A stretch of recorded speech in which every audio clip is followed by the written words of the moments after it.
ఏ పావని ఏంటది? అత్తయ్య గారు, అది మొన్న మా ఫ్రెండ్ ఇంటికి వచ్చింది కదా, అప్పుడు కృష్ణుడి బొమ్మ బాగుందని చెప్పింది. రేపు వాళ్ళది పెళ్లి రోజు ఉంది, అందుకే సేమ్ ఇలాంటి బొమ్మనే గిఫ్ట్ ఇద్దామని తీసుకొచ్చాను.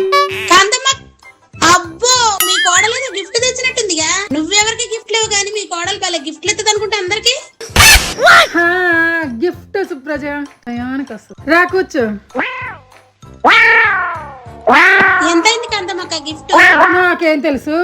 అదేంటి నీకు చెప్పకుండా మీ కోడలు తెత్తదా ఏంటి? నువ్వు నీ పరాచకాలు చెప్పు.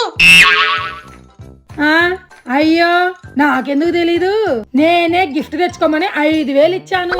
నా పర్మిషన్ లేకుండా నా కోడలు ఏం చేయదు సుప్రజ. ఇంటికి ఎవరైనా వచ్చినప్పుడు ఇలాంటివి తీసుకొస్తే అత్తయ్య ఏమనట్లేదు. అయితే నెక్స్ట్ టైం నుంచి ఏమైనా తీసుకోవాలంటే ఇలానే ప్లాన్ చేయాలి.